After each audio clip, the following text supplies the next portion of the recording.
At the very core of streetwear, it is a close-knit gathering of like-minded people who are using their clothing, their uniforms, to express themselves. Like clockwork, dedicated fans queue up and purchase these items, standing in line for hours, and it's either this or fighting against online bots to purchase the clothing from the comfort of your own bed. However, only the quickest make it through, as most items sell out in a matter of seconds. But what previous cultures can be drawn in comparison to this one, and have they ever had such cult followings? The mods in the 1960s were one of the first generations after the war to have disposable income, and this was soon spent on tailor-made suits, wool jumpers and Chelsea boots. None of this clothing was cheap, so being a mod definitely took money, and this is a direct comparison that can be made to the subculture that we have today. Then came along the punks in the 1970s, and this was not the first youth-driven fashion trend, however it was the first that came with a strong political voice. It was very much anti-establishment, and along with it came a very unique fashion style. This style was a do-it-yourself, cheap clothing look, mainly comprised of dark colours. Jumping forward to the 1980s and the rise of football hooligans, there was once again a trend that was lost in the punk era. This was a feeling of a lot more disposable income that was spent on a select number of brands such as Lyle & Scott, Fila, Sergio Tacchini and Stone Island, which all encapsulated the look of the casuals. Brands such as these all produced clothes with bright, garish colours to represent certain football teams and just to stand out from the rest. Emo was a trend in the early 2000s that came from humble roots and was started by a bunch of bored kids in suburban American basements before evolving into a fully blown subculture and sweeping across the globe years later. Its fashion style was similar to the punks due to the dark colours contrasted with bright ones such as purple and pink. Emo turned out to be the last subculture to go global before social media turned the world upside down, and fast forward 14 years and instead of angsty rock music, it's rare streetwear that kids are lining up for. The godfather of streetwear brands is Supreme, founded by an Englishman, James Jabir. Working in the New York fashion scene during his late teens, he scraped up enough money to open up his own shop, Union. However, when his partner pulled out of the shop, Jabir himself opened up Supreme in 1994. The store had an open plan design so skaters could skate in from the street. From here onwards, Supreme grew by constantly working with new designers and celebrities, but still keeping their stock very limited. It wasn't until 2009 that they started releasing lookbooks, and it was in 2013 that they first opened a European web store. Supreme now has stores in Tokyo, Paris and London. Another one of these streetwear brands is Palace. Palace is a fairly young UK brand founded in 2011 by Lev Tanchik. The brand's clothes were designed and photographed by friends of his, which keeps the brand tight-knit and family-like. Over-the-top design mixes references to 90s British culture, collaborations with brands such as Adidas and Reebok, and a sense of unique patriotism is what gives Palace its unique selling power and has almost put it on a par with Supreme today. Consumers always wonder about why they release such limited stock when they know that they can sell more. The brands do this to keep such exclusivity and to keep fans hungry for more and more clothing. When these clothes inevitably sell out in a matter of seconds, they are put into the resale market. The brands don't endorse this, but Jiraiya has said in the past, kids can go and sell them afterwards, that's up to them, that's their deal. And kids are doing exactly this and making a handsome profit from it as well. Going to a Supreme drop in London, I can see the subculture out in full force. Like every Thursday, everyone wears their best clothes, and I wanted to find out some of the views on men's streetwear and how come there's such a high demand for it. I think it's like to do with more like the skater kind of thing, so I'm quite into that kind of like culture as well, so I quite like it, yeah, I enjoy it. I feel that streetwear is like, you have to be your own person to wear it. You can't just like copy someone else, say, oh I like his outfit, then you go buy his stuff, but you have to like it and you actually feel like you want to wear it. Yeah, it's pretty good because there's like high fashion and there's also like streetwear that like normal people can actually buy and can more like most likely afford. Obviously Supreme, Off-White, Palace. Palace is crazy. I fuck with Palace a lot. It's going normal now.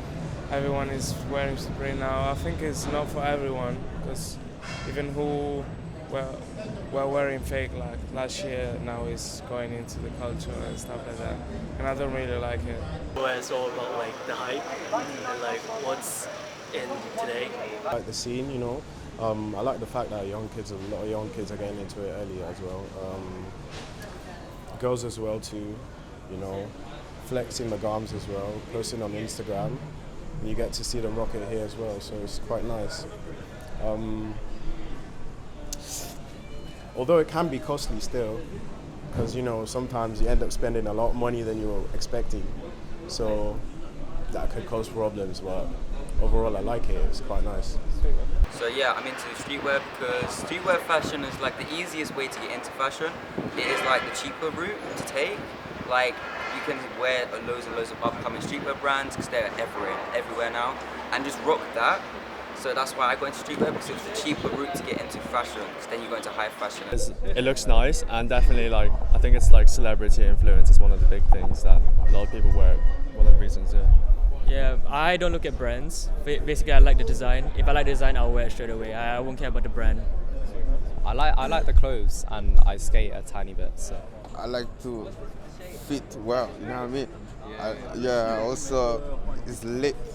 Everything is lit. It was probably like when I was like young, I wore like a lot of like fashion, like probably like H&M, Zara, because it was like easy to buy and you can access it anywhere. Yeah, I used to shop at Zara, H&M, Adidas stuff. But now with this streetwear stuff coming up, and I like the design, I kind of ease into it slowly. okay, I used to wear like H&M, like everyone likes H&M, and then a bit of Primark before. Like I didn't know anything, so I just wore like, I remember at prom I wore a full Primark suit. It was like, no, legit, it was like 20, 25, 30 pounds. I was like really happy. I was like, yo, people with Versace suits, they're stupid, man. My suit looks exactly the same. Mine's 30. Like, yeah, it's all good, but nah, it's H&M kind of, yeah, most likely. I was wearing, like Thrasher, all the stuff. Also a lot of Champion. Yeah, and I was going for, DC, Quicksilver, Billabong, all old school stuff. Always about streetwear, like Stussy and stuff like that. Yeah. Or maybe Nike tracksuit. I'm always like wearing streetwears and stuff like that. Not really streetwear, but like I started off with like Kenzo, and then I started to like more and more, and then I go over to like Hellas and then Supreme. Yeah. I got into streetwear young. Before then, I just used to rock normal clothes, H&M. I legit wore whatever my parents bought me. Yeah. Legit, like my parents would fund my clothing and this and that. And then like 2 years ago when I started funding myself. A year ago when I probably started filming vlogs. The majority of it I wear them, and then for some of them I get them from my friends in Hong Kong. I wear mostly all my stuff. I don't really do resale, yeah.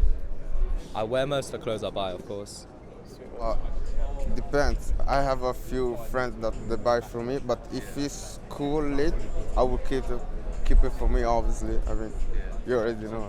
Yeah, of course, no. I'm always buying to keep it. And I'm not always buying. Like today was a bad drop. Last week I bought the Thrasher one. I really liked it. And then, yeah, I just bought what I like. Just buy what I like.